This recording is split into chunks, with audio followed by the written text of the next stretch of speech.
Inspecteur Diagne, IEF de Sédhiou. Alors aujourd'hui, une caravane, pour ne pas dire une randonnée pédestre, a été organisée par les élèves de la commune en partenariat avec le Conseil national de développement de la nutrition. Est-ce que vous pouvez revenir un peu sur le sens et l'objectif de cette marche? Voilà, merci M. Diallo. Donc, je suis venu participer à la cérémonie officielle qui clôture effectivement cette marche de sensibilisation initiée en partenariat, en collaboration avec le Conseil national de développement de la nutrition. Alors c'est une caravane de sensibilisation qui a regroupé toutes les écoles élémentaires publiques de la commune de Sédhiou et les 3 collèges publics aussi de la commune. Alors l'objectif c'est de sensibiliser les communautés sur l'utilisation du sel iodé, sur son importance et sur le danger qu'il y a à consommer du sel, uniquement du sel non iodé. Voilà, les carences en tout cas en iode peuvent être à l'origine de beaucoup de troubles au plan physique comme au plan mental dans nos communautés et effectivement chez nos élèves aussi. Donc il était important d'impliquer les élèves à cette activité de sensibilisation qui commence aujourd'hui mais qui se poursuit dans les écoles, mais aussi dans les foyers, les maisons, les communautés, les quartiers. Vous n'êtes pas médecin, vous êtes inspecteur, mais vous avez posé cette question. C'est quoi la situation de la nutrition dans les différentes écoles élémentaires du département? Dans le département, la nutrition connaît des fortunes diverses. Il y a quelques écoles qui sont accompagnées par des partenaires, des projets qui interviennent dans le département. Donc à travers un renforcement de l'alimentation, à travers des supplémentations, mais cela ne couvre pas toutes les écoles. Voilà. Il est toujours important, ça c'est un point de départ, ce que nous avons fait ici dans la commune.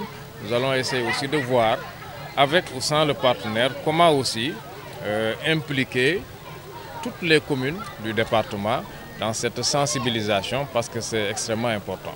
Le plaidoyer que vous lancez à l'endroit du partenaire, le CNDN, dans ce sens, pour l'accompagnement des écoles? Oui, le CNDN, je le remercie d'abord. Je remercie d'abord le Conseil de nous avoir accompagnés, aussi bien matériellement que financièrement dans la réalisation de l'activité, mais aussi d'avoir mis à notre disposition des ressources sur le plan pédagogique qui peuvent permettre aux enseignants dans les classes de porter le message et de le porter valablement.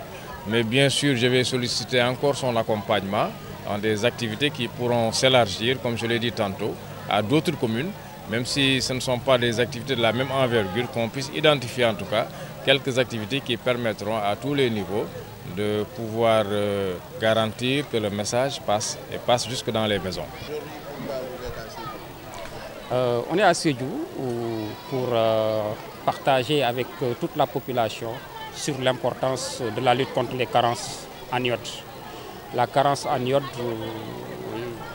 est un problème de santé publique au Sénégal et nous savons que ça impacte négativement sur la population d'une manière générale, notamment les femmes, mais surtout sur la cible enfant.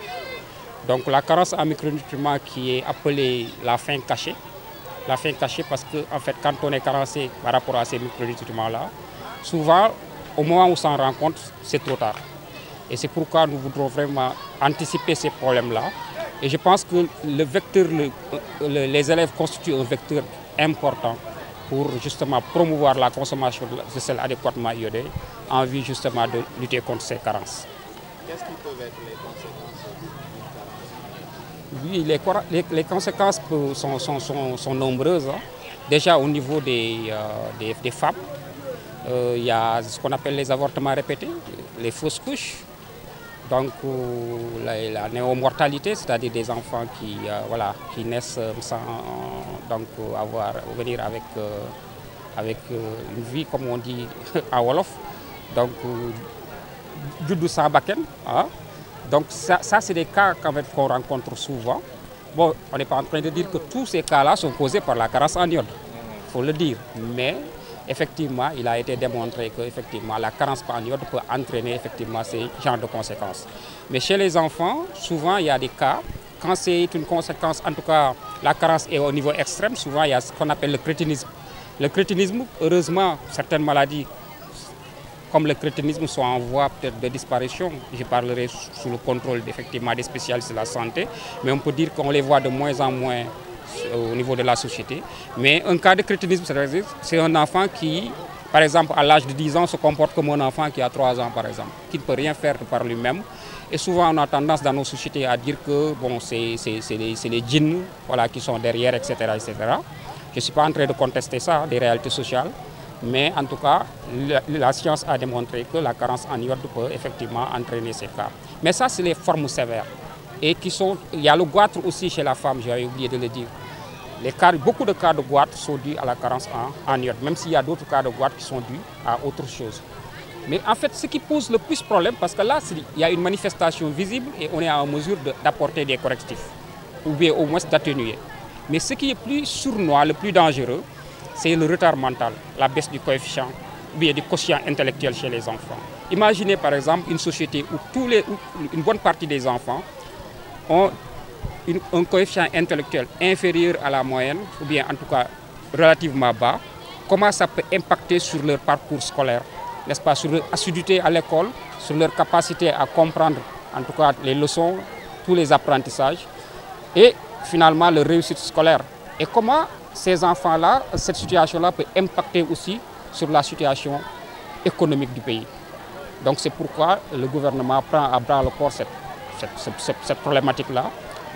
Depuis les années 90, donc, on s'est engagé, l'État du Sénégal s'est engagé, à l'instar de beaucoup de pays, selon les recommandations de l'OMS, sur la lutte contre les carences en iode. Alors, quelle est la situation de la malnutrition la situation de la malnutrition dans la région de Sédhiou? Est-ce qu'il y a des enfants qui sont malnutris? C'est quoi la situation? Je parlerai peut-être à travers les enquêtes qui ont, je parlais de la zone sud d'une manière générale, hein, peut-être pas spécifiquement la région de Sédhiou, mais le retard de croissance, en tout cas, depuis un certain nombre d'années, on a noté une stagnation par rapport au retard de croissance. Cela veut dire que quelque part, il y a des efforts à faire pour relever ce niveau de retard de croissance et ça a fait appel à beaucoup d'interventions. Et parmi ces interventions, effectivement, la lutte contre les carences en micronutriments occupe une place importante. C'est la lutte contre les carences en iode, c'est la lutte contre les carences en fer, c'est la lutte contre les carences en vitamine A, etc. qui peuvent en tout cas impacter positivement sur justement le relèvement du taux de retard de croissance. Le retard de croissance en tout cas constitue un problème au niveau du Sénégal, même si on peut se dire que par rapport à la sous-région, on est un peu mieux loti. Mais toujours est-il qu'il ne faudrait pas qu'on dorme sur nos lauriers.